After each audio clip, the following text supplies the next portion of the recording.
Bonjour à tous et bienvenue dans ce nouveau live après une petite période d'absence. Nous revoilà enfin un petit peu de temps pour discuter ensemble et reprendre nos bonnes habitudes. Donc bienvenue à tous. J'attends un petit peu puisque peut-être certains ont perdu le fil de ce rythme du jeudi hebdomadaire. Alors aujourd'hui, on va parler de pas mal de choses puisque forcément une coupure un petit peu longue comme ça fait que on a eu pas mal de questions à aborder. On y répondra peut-être pas à tout puisque sinon ça durerait vraiment trop longtemps, mais on va revenir sur certaines questions qui m'ont été posées. Donc on va vous présenter le menu du jour. Bonjour à tout le monde, je regarde un petit peu. Bonjour Cerise qui a fait le déplacement depuis chez elle pour venir à la convention de Nancy qui a lieu ce week-end. Elle n'a pas hésité à prendre la voiture et à faire plus de 400 km pour venir nous faire un petit coucou. En même temps, elle avait gagné 2 entrées suite à le petit jeu qu'on a fait sur Facebook. Voilà, donc bonjour à toi Cerise, bonjour à toutes les personnes qui nous rejoignent. Brian, Marc, assidu. Ah, Marc, bonjour à tous. Je remarque que cette petite absence du live te permet d'affiler les commentaires et tout n'est plus en majuscule. Je tiens à le faire remarquer également. Merci beaucoup. Bonjour Joe, bonjour Olivier. Bonjour à toutes les personnes qui vont nous rejoindre donc sur ce live. On va regarder un petit peu le sommaire de celui-ci. Donc on va parler des différents modèles de pen puisque j'ai eu une question qui m'a été posée par Thierry.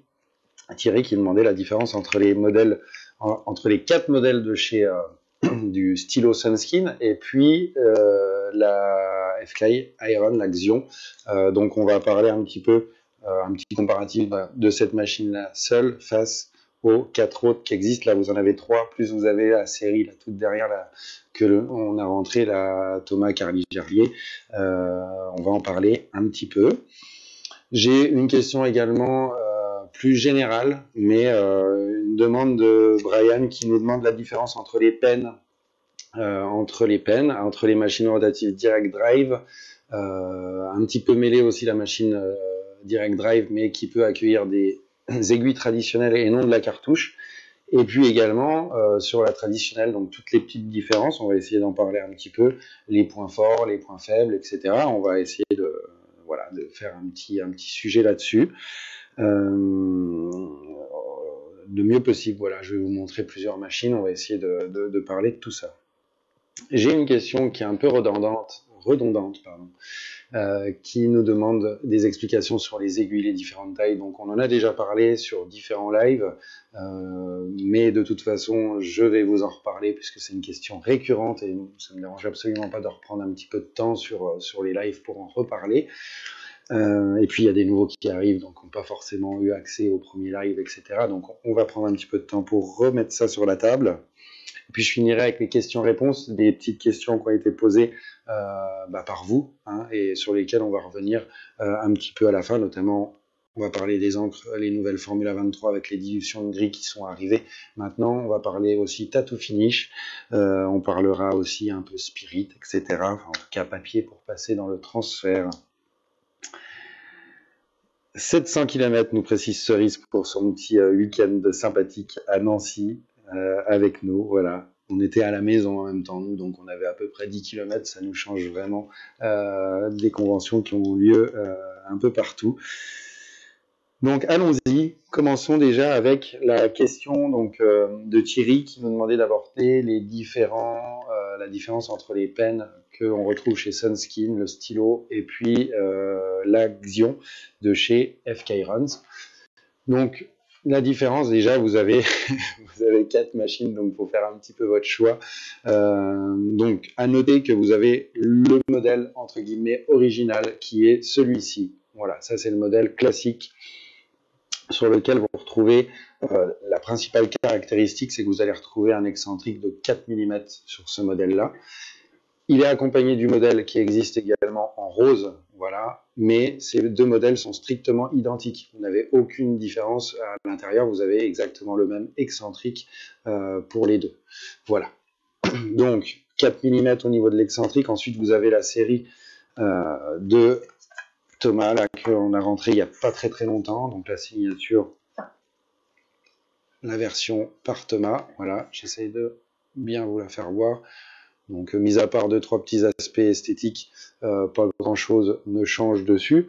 La seule chose qui va changer à l'intérieur, ça va être son excentrique. On passe sur un excentrique de 3,4. Donc, l'excentrique, hein, c'est la distance que l'aiguille parcourt de haut en bas, en position haute, en position bas.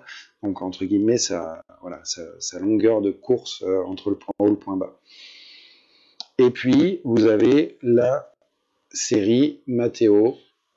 Hop, je reviens dans le cadre, Matteo Pasqualine, voilà, donc celle-ci, où on a un excentrique de 2,5 mm. En termes de poids, elles ont tous le même poids, les Sunskin Stylo, elles font 130 grammes. Donc c'est des machines plutôt relativement légères par rapport à ce qu'on trouve sur le marché, notamment au niveau des pennes, puisque, à l'inverse, la Xion de chez FK-Iron, que je vous montre tout de suite, donc celle-ci, on est à 153 grammes, donc voilà, on est légèrement plus lourd que la Sunskin Stylo. Celle-ci, elle va avoir 2 excentriques. Vous allez retrouver 2 excentriques, un qui est monté dessus et un que vous aurez donc à l'intérieur de la boîte, hein, qui est livré ici, là, avec la boîte. Vous avez un excentrique de 3,2 et un excentrique de 3,7 sur cette machine-là. Donc on arrive un petit peu quasiment à combiner celle de Thomas chez Sunskin et puis la version classique du stylo. Vous avez possibilité de le changer vous-même. Vraiment, ça va être le seul point qui va vraiment changer chez Sunskin, c'est l'excentrique, parce qu'en fonction de l'artiste avec qui ils ont établi une collaboration, ils ont essayé de faire en sorte que de s'adapter justement à l'artiste et de trouver le meilleur compromis en fonction du travail qu'il effectue et ce qu'il fait avec la machine, le meilleur excentrique. Et au-delà du travail qui est fait, c'est plutôt ce que lui ressent quand il travaille, puisque cette notion d'excentrique, on a plein de contre-exemples entre la théorie de ce qu'on devrait prendre pour faire du tracé ou du remplissage et la réalité et ce qui est utilisé en général quand vous travaillez. Donc il y a plein de contre-exemples. Encore une fois, c'est vraiment à l'utilisation que vous allez pouvoir faire votre opinion et savoir si vous préférez cette machine-là pour du tracé ou du remplissage. Voilà, et la grosse différence, chose que on ne retrouve pas chez Sunskin, c'est sur la Xion, ce fameux petit réglage du give, hein, qui permet de venir comprimer ou justement relâcher le petit ressort qui se situe là à l'intérieur. Ça permet de comprimer ou de relâcher, donc passer en système hard drive ou soft drive, hein, c'est-à-dire voilà, vraiment affiner en fonction de comment vous travaillez, en plus de l'excentrique. Donc ça peut faire une possibilité de réglage un petit peu différente et c'est plutôt, ça peut être plutôt un avantage pour cette machine-là. Chose, encore une fois, comme je vous l'avais déjà dit lors de précédents lives, que les autres n'ont pas forcément. Donc pour la différence entre les deux, on est quand même sur 2 marques premium. Enfin, c'est vraiment deux grosses marques du marché chez Sunskin et FK-Irons. Voilà, Sunskin, en termes de qualité de machine, de finition, de fiabilité, c'est vraiment plus à débattre. C'est des machines qui sont hyper fiables, sur lesquelles on entend très rarement parler de problèmes ou de panne sur ces machines-là. FK-Iron, on ne les vend que depuis quelques mois. À l'heure d'aujourd'hui, aucun retour, aucun problème, ça a l'air de vous convenir, donc le temps nous dira si on a une expérience un peu plus grande avec Sunskin pour dire que en termes de fiabilité, on est vraiment bien.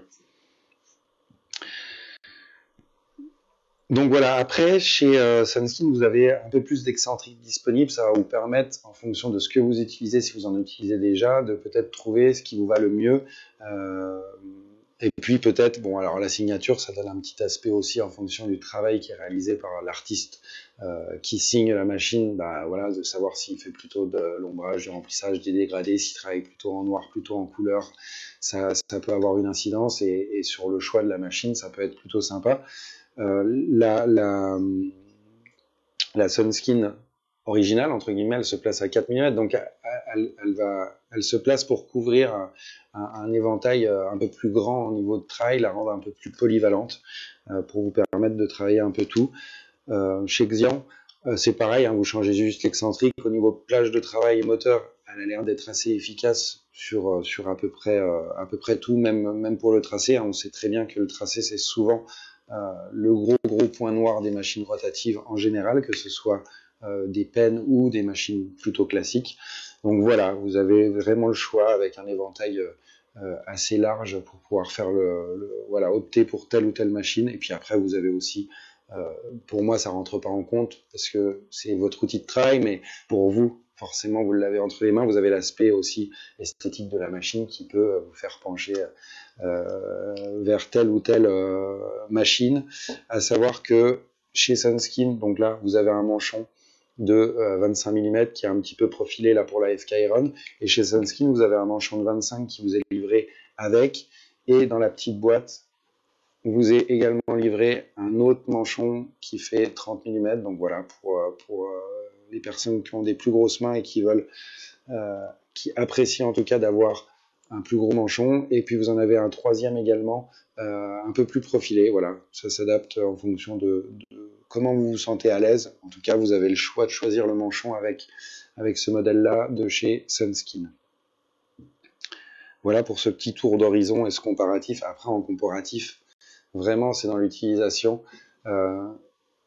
La polyvalence, elle va un petit peu plus à l'action, puisque d'origine, vous avez possibilité de mixer un petit peu plus pour adapter à votre travail. Après, encore une fois, ça dépend de ce que vous faites et pourquoi vous achetez cette machine-là, pour quel type de travail vous l'achetez. Quand vous le savez, vous pouvez très bien partir chez Sunskin. Encore une fois, vous ne vous trompez pas non plus en termes de qualité de matériel. On est vraiment sur des très très bonnes machines. J'enchaîne du coup sur le deuxième thème qui était posé par Brian, qui demandait la différence entre donc les rotas type pen comme ça, voilà, les rotatives type direct drive. Donc direct drive, ça va plutôt être des machines de ce type là, comme la DC8 qu'on a, voilà, comme ça vous affiche à l'écran. Et puis aussi les machines traditionnelles. Donc voilà, pour exemple, là j'en ai une également. Donc voilà, on a vraiment une différence entre les deux. Le pen en général, vous allez arriver à trouver, ou la machine rotative, on va dire, hormis, hein, vous avez les pens, mais vous avez en machine rotative plus généraliste, vous avez aussi des machines comme ça, comme la Bishop, qui ne sont pas des direct drive. Hein. C'est des machines où leur point fort, c'est que vous allez arriver à faire de l'ombrage du remplissage quasiment systématiquement avec. Elles sont faites pour ça, visiblement. Ce qui en retourne, en tout cas, de votre utilisation, c'est que ces machines rotatives, pour de l'ombrage, remplissage, vous obtenez des très très bons résultats. Donc cette machine-là a vraiment un intérêt pour ce type de travail.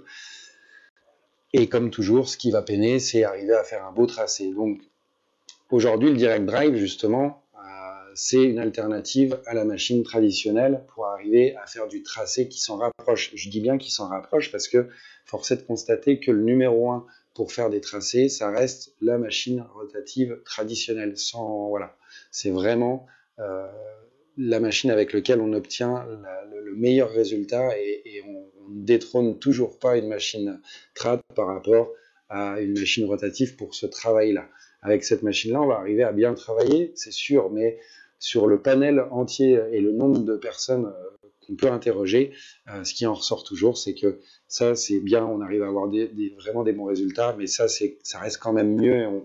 Vous préférez travailler avec ces machines traditionnelles pour avoir des tracés en fonction, encore une fois, du travail que vous faites. La différence, ça va vraiment jouer également dans le montage, c'est-à-dire que on avait déjà fait dans un précédent live, j'avais déjà fait une petite liste pour essayer d'expliquer et faire en gros un podium. Et c'est vrai que, en tout cas, c'est ce qu'on avait avancé par rapport à l'analyse qu'on a, c'est-à-dire que pour le meilleur montage pour faire du tracé, finalement, c'était machine traditionnelle, un tube et une aiguille traditionnelle également. La cartouche était reléguée en second plan pour ce travail-là. C'est vrai qu'on arrive à avoir dans cette configuration-là, donc qui reste vraiment du traditionnel, les meilleurs résultats en termes voilà, d'aiguilles et pour travailler, c'est ce qui en ressort. La meilleure formule, c'est traditionnel, tube à l'ancienne et aiguille à l'ancienne également, à l'ancienne. Hein, ça va tellement vite qu'en l'espace de 5 ans, les trades sont devenus à l'ancienne et les cartouches sont en train de prendre un peu le pas. Mais voilà, pour les personnes qui ont essayé, ça va vraiment jouer. Donc l'excentrique, voilà, enfin la direct drive, c'est vraiment une frappe où on n'a pas de ressort, on n'a rien, c'est vraiment une frappe directe. Voilà, c'est le terme veut vraiment dire ce qu'il veut dire, c'est que là, entre la sortie moteur et puis le mouvement de l'aiguille, vous n'avez rien du tout, contrairement par exemple à ici, si je prends la Bishop, où là vous voyez bien que ici vous avez un petit ressort qui va jouer et vous avez un chariot, donc le moteur vient entraîner ce chariot là et votre aiguille n'est pas positionnée vraiment en sortie du moteur comme ici où là c'est vraiment direct. C'est pour ça aussi que vous arrivez à avoir plus de puissance, c'est-à-dire une frappe plus sèche, plus directe. Hein. Forcément, le terme est assez clair en fait. Hein, le direct drive, on a vraiment une frappe qui sort vraiment direct et pour le tracé, ça reste important d'avoir ce type de frappe un peu plus sèche que de l'amorti qui convient un peu plus pour faire rentrer les couleurs et faire vos ombrages. Donc ça reste une bonne alternative et c'est vraiment la différence. Vous allez de toute façon le sentir dans la souplesse de la machine. En direct drive, vous avez beaucoup moins de souplesse. C'est évident. Donc pour moi, voilà, ça reste un avis. Après, je sais que les personnes bossent 100% avec la rotative et puis que ça prend le pas, mais en termes de podium pour le tracé, on fait arriver la traditionnelle devant avec les direct drive en deuxième qui sont des très bonnes machines et qui ont fait leurs preuves en termes de tracé. Et puis en troisième, la rotative, on va dire classique, hein, que ce soit ces formats comme ça ou en format pen, en fonction de l'excentrique que vous avez. Mais c'est vraiment pour essayer de tirer un podium comme ça. C'est vraiment le compte rendu qu'on arrive à faire et le palmarès qu'on arrive à donner. Et encore une fois, vous êtes nombreux à travailler avec les 3 types de machines pour faire du tracé et certains en sont vraiment très contents et d'autres ne sont pas satisfaits forcément du résultat, donc ils naviguent entre ces 3 formats-là de machines pour réaliser voilà, leur tatou, quoi. Voilà pour ce petit comparatif, hein, en tout cas c'est ce petit aiguillage vers les aiguilles, et puis il y a aussi la notion de pouvoir discuter avec vous et savoir ce que vous utilisez pour, encore une fois, il n'y a pas de grande théorie là-dessus, il faut prendre en compte votre expérience, avec quoi vous avez l'habitude de travailler, et puis on joue au jeu de l'entonnoir, on répond à des questions, et puis au final on affine petit à petit pour arriver à un choix de machine qui reste cohérent entre vos besoins et ce que vous recherchez. Et des fois, on est un peu surpris, hein, vous comptiez partir sur un modèle et puis vous repartez avec un autre. Encore une fois, l'essentiel, c'est que vous trouviez l'outil qui vous permet d'être à l'aise quand vous travaillez. J'en profite pour dire bonjour à Quentin, bonjour à Frédéric, bonjour à Med qui nous a rejoint également, bonjour à Pat, bonjour à Freddy et toutes les personnes qui rejoignent le live en cours de route.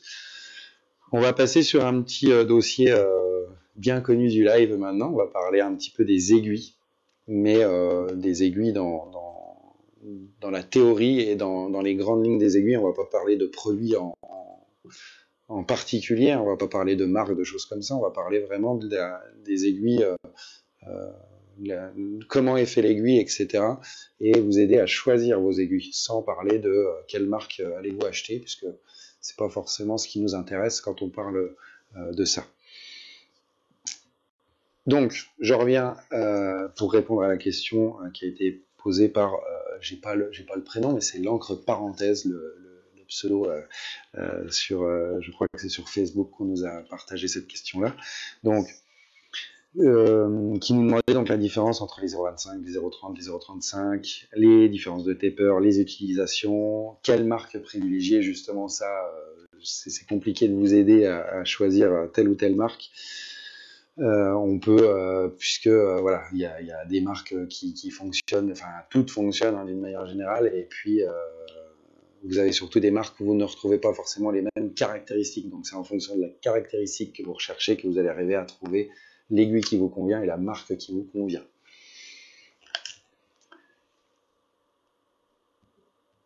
Alors,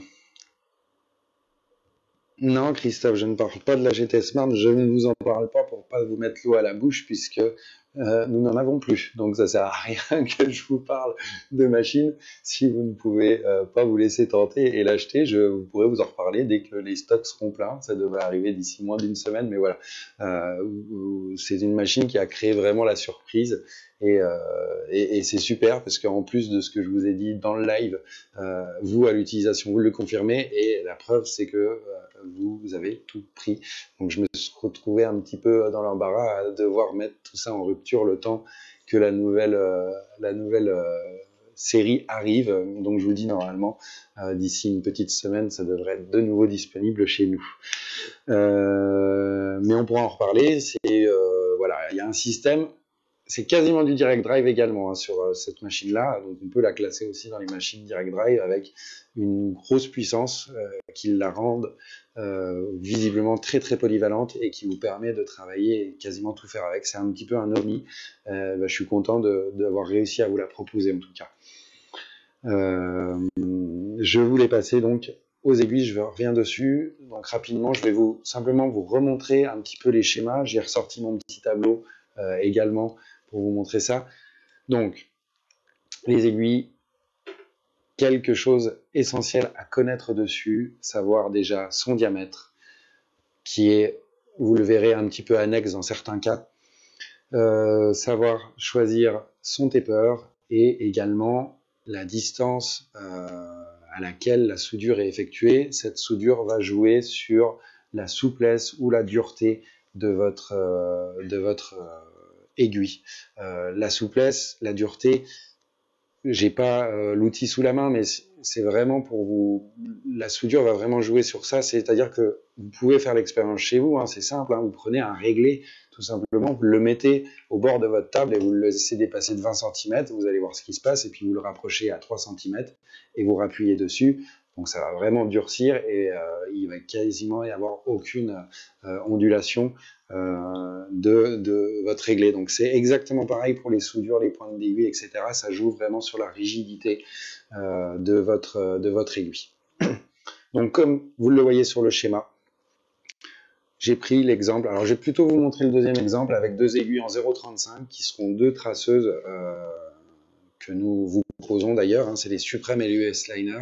Donc vous voyez sur le schéma au-dessus la Suprême en 0,35 et en dessous l'US Liner en 0,35 également. Donc ça nous montre bien déjà deux aiguilles avec un diamètre initial qui est le même. Pardon.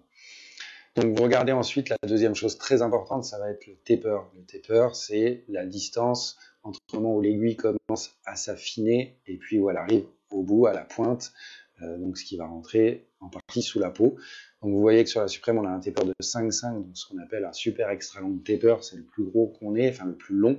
Et puis à côté, en dessous, vous avez l'US Liner avec un taper de 3,5. Donc vous voyez très facilement que on va avoir deux diamètres finalement différents et deux tracés complètement différents avec une aiguille qui à la base fait le même diamètre 0,35. Donc ça, l'US Liner, vous allez vous en servir, donc celle du dessous, pour faire du gros tracé vraiment type old school, vraiment des traits bien marqués. Et puis la Suprême, vous allez vous en servir pour du trait fin, vraiment très fin, puisque elles sont vraiment resserrées et elles ont un taper vraiment très long. Je vais vous montrer juste, en plus de ce petit schéma avec le tableau, pour vous montrer, hein, et puis pour vous, comme je le fais habituellement, c'est vraiment pour vous montrer ça, donc c'est un petit peu moins propre que la petite image que je vous ai montrée, mais voilà, donc ici, vous avez le début du taper qui se situe par ici, et qui s'allonge, et qui s'allonge. Ici, les petits pointillés que j'avais fait, c'était juste pour vous montrer l'entrée sous la peau. Et bien pour vous montrer à ce niveau-là, hein, j'avais fait des petits ronds comme ça, pour vous montrer que ce qui va rentrer sous la peau ici sera plus fin que ce qui va rentrer ici, alors qu'on est bien d'accord, à l'origine, on parle bien de 2 aiguilles en 0,35. C'était justement pour essayer de vous aider à comprendre que le diamètre initial n'a pas forcément d'importance. C'est-à-dire que c'est pas parce que vous allez prendre une aiguille de 0,30 que vous aurez une finesse plus importante qu'une 0,35 si le taper sur la 0,30 est plus court que sur la 0,35. En 0,35, si vous prenez le plus long taper, vous allez arriver à une finesse équivalente à du 0,30 avec un taper moyen, quoi, un medium taper, vous aurez la même finesse. Donc, faut bien saisir ce principe-là, et quand vous achetez vos aiguilles, en fonction de vos besoins, sélectionnez le bon taper avec vos aiguilles, vous aurez déjà fait énormément de travail. Et c'est la même chose un petit peu pour vos magnums, hein, où des fois vous privilégiez aujourd'hui des diamètres un peu plus petits, puisque avant la tendance, hein, il y a quelques années, on vendait quasiment exclusivement du diamètre 0,35 sur les aiguilles avec des tapers, des medium tapers. Aujourd'hui, ça évolue vers du 0,30, ce qu'on appelle du coup ce qu'on a tendance à appeler le bug pin, c'est-à-dire c'est des aiguilles, finalement vous avez plus d'aiguilles pour une même surface de travail, ce qui élimine un peu la trame, etc. Et puis ça évolue encore, puisque vous allez maintenant même chercher du 0,25, c'est une chose que vous aurez proposé ces aiguilles-là il y a une dizaine d'années, vous nous auriez pris pour des fous, vraiment, puisque travailler avec un magnum en 0,25 il y a quelques années, il y avait quelques tatoueurs qui le faisaient, mais pour la majorité, vous travaillez tous en 0,35, et c'est un petit peu la même chose avec les aiguilles, puisqu'il y a quelques années, on travaillait surtout avec du 0,30, voire du 0,35, et on nous avait même demandé la tendance aller vers le 0,40, pour finalement aujourd'hui redescendre et tendre plus vers du 0,25. Donc ça dépend vraiment du travail que vous faites, et encore une fois, les choses évoluent, les techniques également évoluent, hein. Vous voyez que les motifs qui sont réalisés aujourd'hui et les tendances, en tout cas les styles qui émergent, etc., voilà, ça grossit, le travail évolue également, du coup vous avez besoin forcément d'aiguilles qui suivent cette tendance-là et qui vous aident à travailler différemment. C'est pour ça qu'en tout cas, dans nos gammes d'aiguilles, vous avez 3, 4, 5 des fois gammes de liners différents pour répondre et trouver vraiment celle qui vous convient.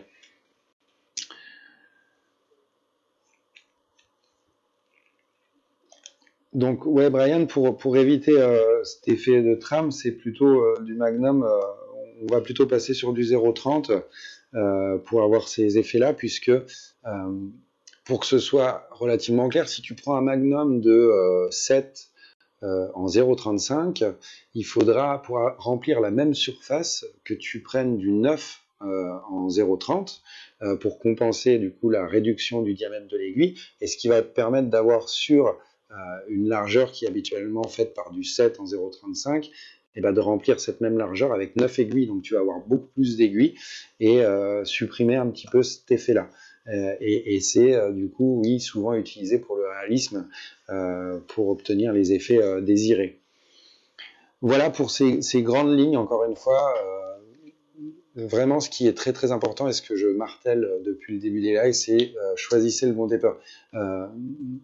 Quelque part, la réflexion du diamètre de l'aiguille vient après, c'est-à-dire une fois que vous avez déjà trouvé la soudure qui vous convient, trouvé le taper qui vous convient, après vous pouvez adapter le diamètre, hein, puisque vous avez, des fois vous avez les mêmes caractéristiques, et quand vous avez la même caractéristique, forcément là le diamètre va être nécessaire, puisqu'il y a la même caractéristique sur une 0,35 et une 0,30, forcément la 0,30 sera plus fine.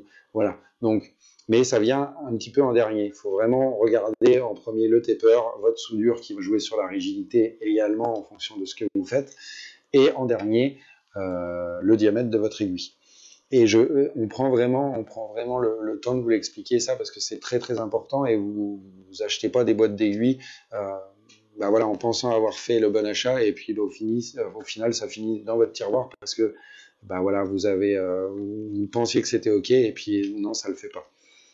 Voilà pour cette petite voilà, ce nouveau, puisqu'on l'a déjà vu plusieurs fois, mais voilà, on remémore un petit peu tout ça. Ça reste une des bases de votre métier et l'aiguille que vous utilisez, c'est très très important de maîtriser en tout cas ce que vous achetez et vous aurez moins de surprises à l'utilisation, ça c'est clair et net.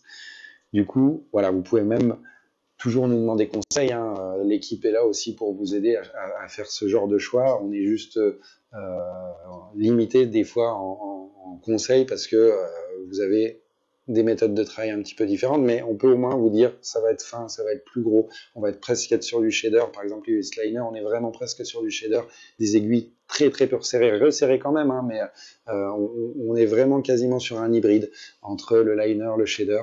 Ça vous permet d'avoir des beaux gros traits bien marqués et ça fonctionne bien. Et de l'autre côté, par exemple, la Suprême qui reste une des références en termes de finesse. Quand vous travaillez avec ces aiguilles-là, voilà, vous êtes souvent à la recherche de la finesse et avec cette gamme, vous la trouvez. Voilà pour ce petit, voilà, je termine, je clôture avec ça. On va passer à l'autre partie qui est votre question-réponse. Je regarde un petit peu la montre pour pas vous monopoliser trop de temps et puis qu'on ait le temps de tout aborder. Je vais passer donc à la 4e section, vos questions-réponses, où je vais essayer d'apporter en substance une réponse à ça. J'ai Guillaume qui me posait la question, savoir si on allait rentrer une alimentation pour le DOT.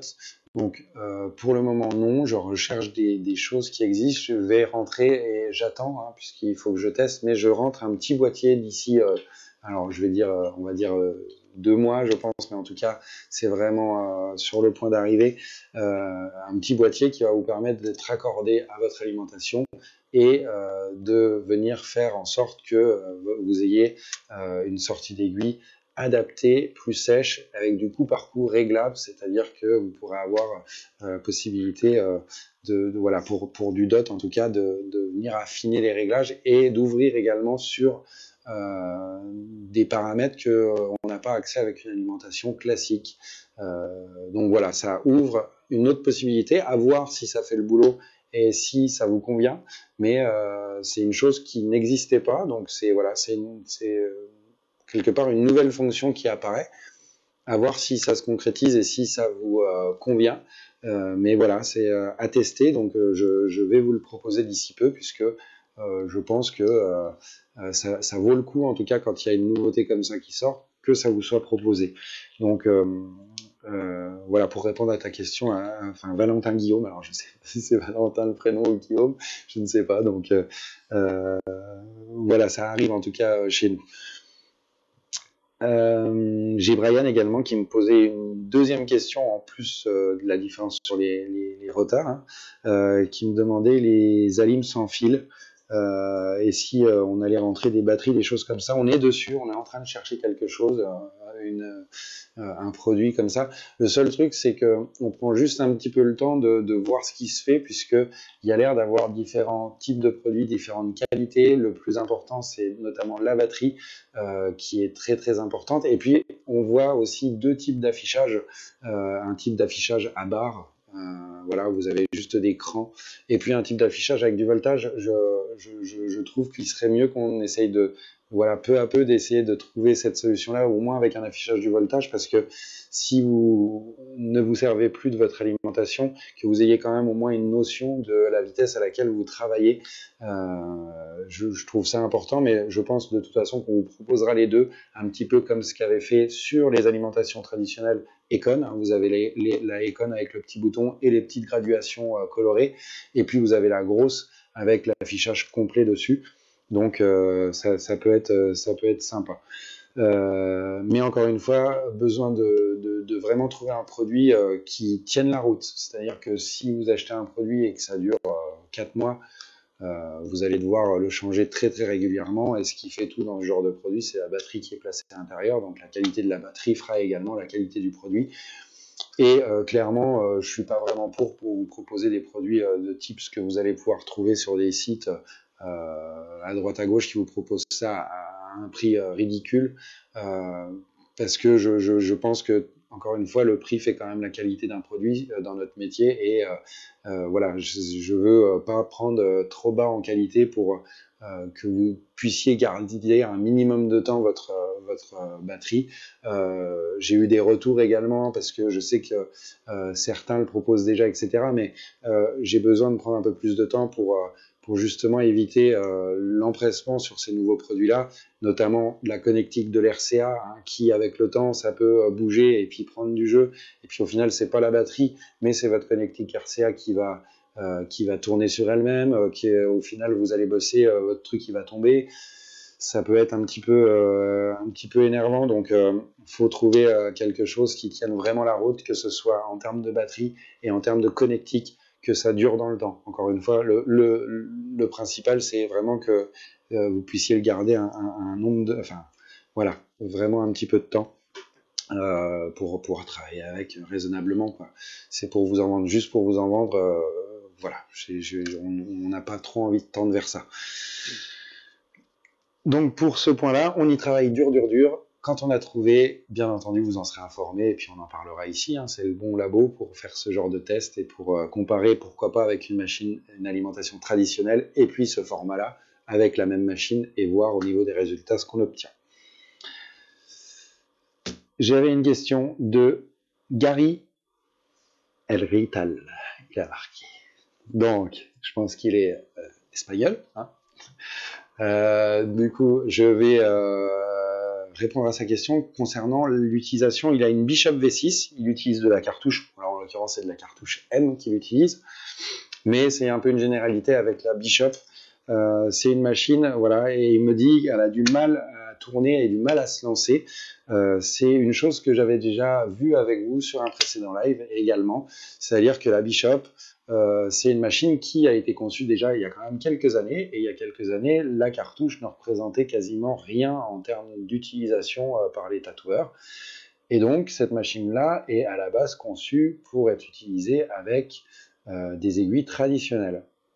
Et donc, ce qui se passe avec une machine comme ça, si vous mettez une cartouche dessus, c'est que si vous démarrez à un voltage relativement bas, donc là, par exemple 5,7, vous appuyez et vous voyez, je vais vous le rapprocher un tout petit peu de l'écran, comme ça vous allez bien voir. Donc j'appuie, hop, hop, ça descend, et ça ne marche pas. Pour que ça marche, il faut faire clac, et elle démarre. Tout simplement parce qu'en termes de puissance, vous avez beaucoup plus de pression à exercer, enfin vous avez besoin d'une force qui est beaucoup plus grande quand vous entraînez une cartouche qu'une aiguille traditionnelle.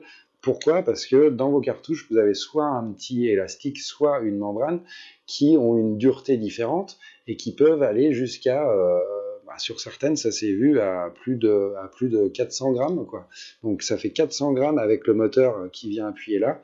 Le mouvement n'est pas direct, hein, du coup, puisque vous avez le premier needle bar, plus après il faut venir appuyer sur votre cartouche. Ça veut dire qu'il faut des moteurs qui ont un peu plus de pêche, quoi. Et donc, pour cet exemple-là, quand vous êtes à 5,7, moi, elle ne démarre pas.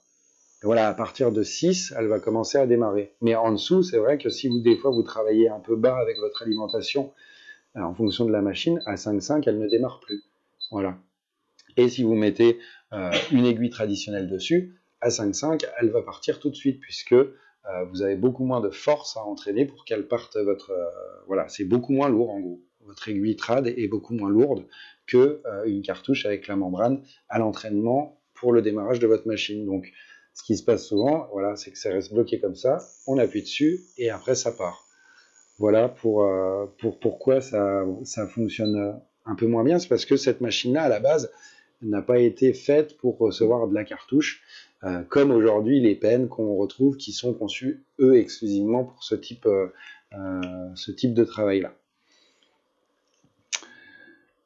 Encore une fois, il faut solliciter un peu plus. Mais, encore une fois, solliciter un peu plus, ça veut dire augmenter un petit peu son voltage et avoir une plage de fonctionnement moins efficace que enfin, voilà, c'est un petit peu comme sur les machines traditionnelles, c'est exactement le même principe. Ces machines-là sont faites pour bosser avec de la trad. Si vous mettez de la cartouche dessus, vous allez tronquer le résultat que vous pouvez obtenir avec la machine, puisque vous allez absorber de la puissance, vous allez perdre de la puissance par rapport à une aiguille traditionnelle. Donc ça veut dire que le résultat dans le travail, et notamment par exemple les plages de fonctionnement, par exemple Bruno, quand il fabrique une machine, met toujours sur le petit sachet, après avoir testé, elle va travailler de tant de voltage à tant de voltage. Ces tests-là, cette plage de fonctionnement est valable pour de l'aiguille traditionnelle et pas pour de la cartouche, hein, puisque vous allez encore une fois perdre.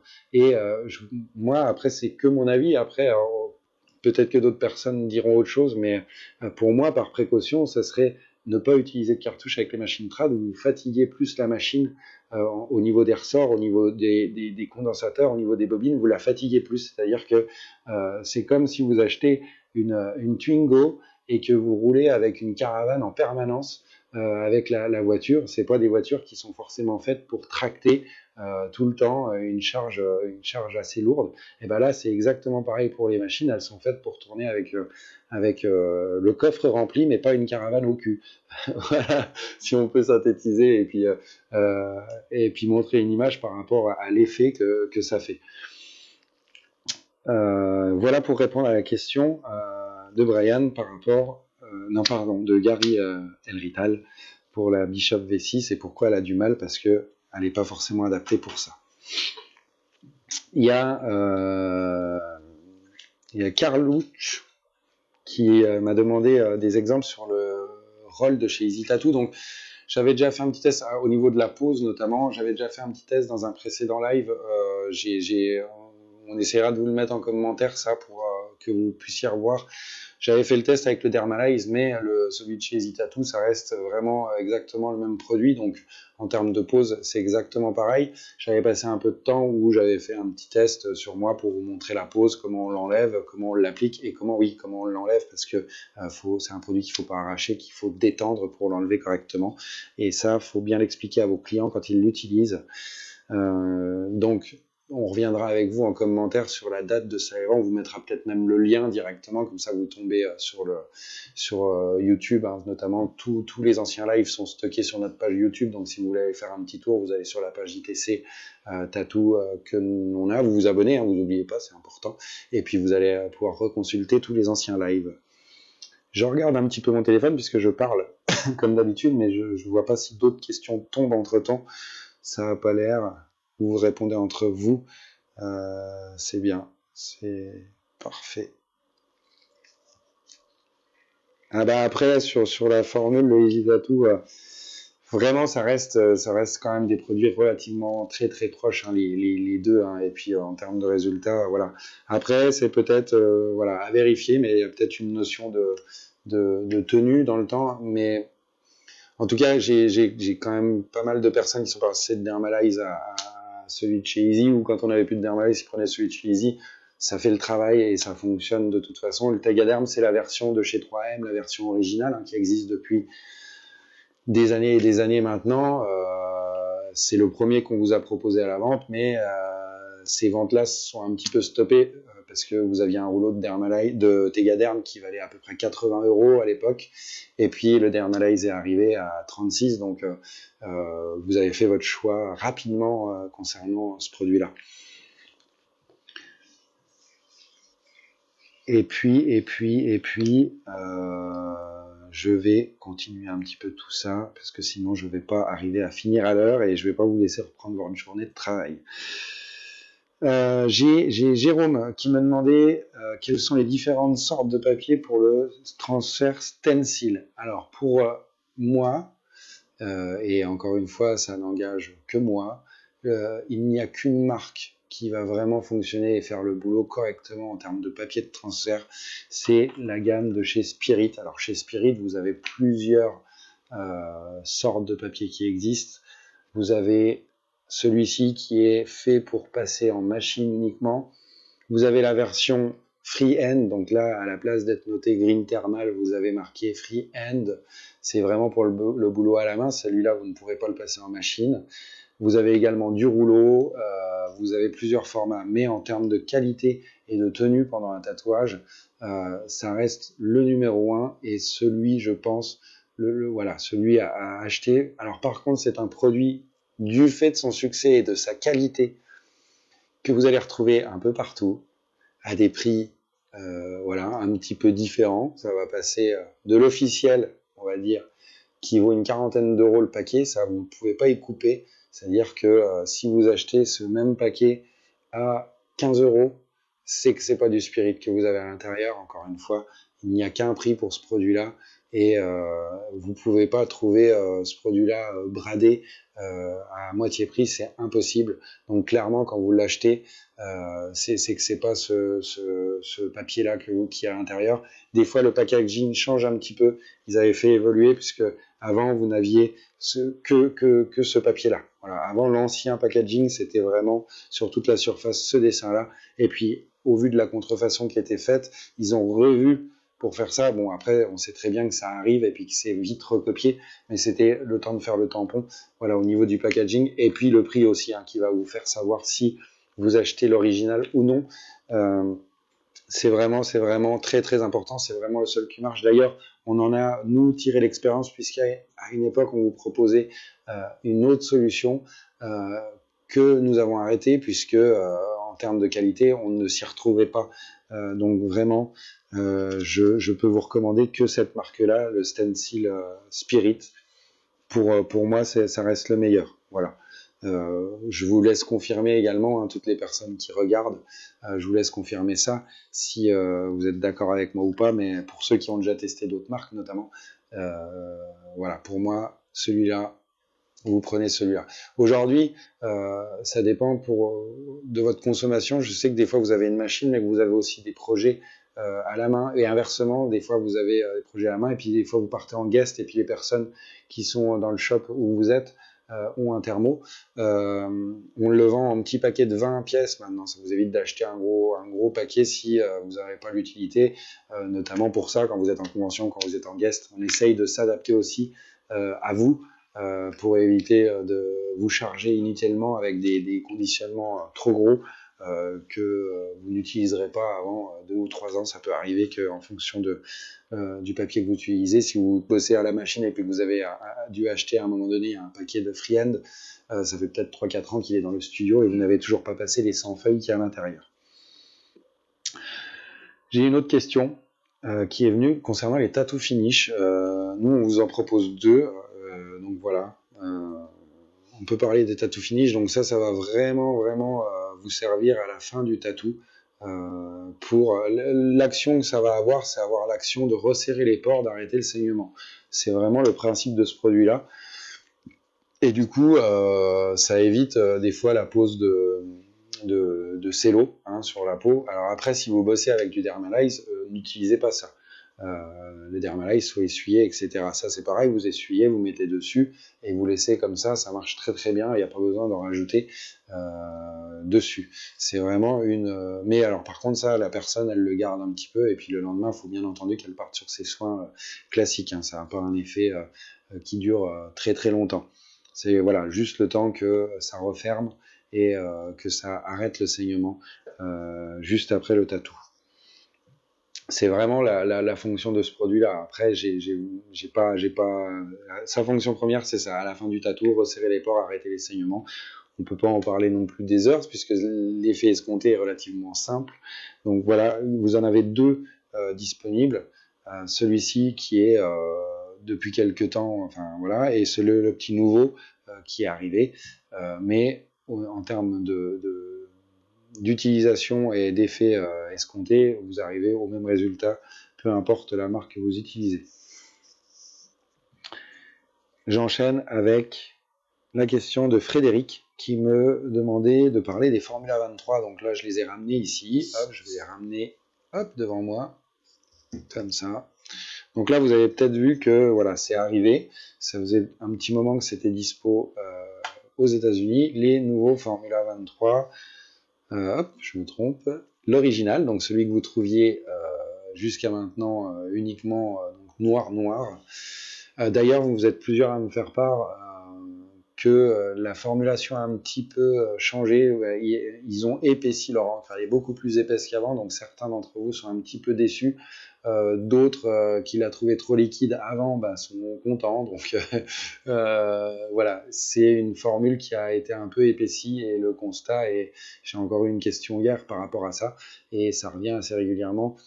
Et le problème, c'est qu'ils en informent pas, ils vous en informent pas. Donc c'est vrai que si vous aviez une bouteille plutôt liquide et que vous repassez sur les nouvelles, vous allez être un petit peu surpris. Après, le résultat est plutôt là, mais ça peut être un petit peu perturbant. Donc, vu que cette série-là fonctionnait bien, ils ont décidé de faire évoluer la gamme vers un set complet avec du dark, du medium et du light. Hein. On retombe complètement le panel. Hein. Du coup, on part du noir pour rediluer en 3, mais comme beaucoup de marques le font. Par contre, c'est des gros formats. Hein. Chez Intense, ils aiment bien. Hein. C'est du 295 ml. Donc là, pareil, c'est des gros bidons, mais encore une fois, quand vous travaillez uniquement le noir et l'ombrage, c'est des formats qui peuvent vous convenir parce qu'on l'utilise quand même beaucoup. Voilà, donc ça va être une nouvelle gamme à tester, à voir ce que ça donne dans le temps. Encore une fois, comme toutes les nouvelles gammes, il y a besoin d'un peu de recul pour savoir ce que les dilutions donnent. Mais encore une fois, celui-ci a fait ses preuves et vous en servez énormément. Donc il n'y a pas de raison que les dilutions, voilà, ça va peut-être vous donner un petit coup de main si vous faisiez déjà ces dilutions-là avec. Mais voilà, c'est arrivé, c'est disponible. Vous pouvez, voilà, encore une fois, tester et puis nous donner vos retours par rapport à ce format, par rapport à la qualité de cette encre et au rendu que vous avez et aux dilutions qui sont faites. Voilà, vous en avez beaucoup. Ils ont choisi et je trouve que c'est quand même bien d'opter uniquement pour 3 dilutions parce que quand on commence à avoir 5, 6, 7 dilutions différentes, on commence un petit peu à vous perdre et ça devient un petit peu compliqué même pour vous aider à choisir la bonne nuance à prendre, mais je pense que déjà avec un set comme ça, un noir et 3 gris, comme ça se fait beaucoup, et vous des fois en apportant un petit peu vos touches, c'est largement suffisant pour pas vous perdre. Voilà. Je vous laisse. J'ai Andrea qui me dit quelle est. Alors, notre produit ZP030, c'est une solution désinfectante. Donc, après le tattoo ou après le piercing, hein, notamment, c'est quelque chose qu'on utilise régulièrement. C'est un équivalent, c'est une solution nettoyante à base de chlorhexidine. Donc, c'est vraiment pour faire le soin après. C'est vraiment un équivalent de ce que vous pouvez trouver par exemple, vous trouvez de la biseptine en spray pareil, vous trouvez, on a la lotion de chez Gilbert également, et on a cette lotion-là également disponible, hein, c'est vraiment un produit équivalent à ça. Voilà pour répondre à ta question, Andrea. Voilà, je défile. Non, on n'a pas parlé de l'alimentation criticale, mais je m'en sers régulièrement pour animer le live, donc, mais j'en avais déjà parlé également dans un précédent live, donc toujours pareil, YouTube pour trouver tout. Vous avez l'intégralité depuis le début des lives que l'on fait ensemble. Voilà, j'arrive à la fin de ce live, il est 53. Nous avons passé presque 1 heure ensemble. On redécoupera un petit peu comme d'habitude. L'avantage sur YouTube, c'est qu'on vous met en fonction de la durée quelques temps. Une fois que c'est mis en ligne, on vous met à 10 minutes 53, on va parler de ça. À 20 minutes, on parle de cette alimentation, etc. Ça vous aide aussi à aller directement au sujet qui vous intéresse. En tout cas, je suis hyper content de vous retrouver. Ça faisait un petit moment. J'avais un peu le trac, hein, puisque je ne savais plus comment on faisait. Vous remarquerez qu'on a eu de la chance. On n'a pas eu de coupure, rien du tout. Donc ça, c'est très bien. Je vous remercie en tout cas d'avoir répondu à nouveau à ce live. Comme d'habitude, ça me fait très plaisir de pouvoir répondre à vos questions. N'hésitez pas. On développe encore et puis on répond de plus en plus à vos questions. N'hésitez vraiment pas. On est là pour ça. N'oubliez pas, comme je vous l'ai déjà dit, je viens de vous parler de YouTube, mais il y a également Facebook, vous avez également Instagram où vous pouvez nous suivre. On vous met les petites nouveautés, on vous parle bien évidemment de tout ce qui vous intéresse et ce qui parle de notre métier et du vôtre. Voilà, on est là pour vous aider en tout cas. Je vous souhaite donc un très bon appétit, une très bonne fin de semaine, et puis on se voit du coup la semaine prochaine, normalement le jeudi à midi pour un nouveau live ITC, tous ensemble, et on en parle. Je vous souhaite une bonne après-midi, bon appétit, à bientôt.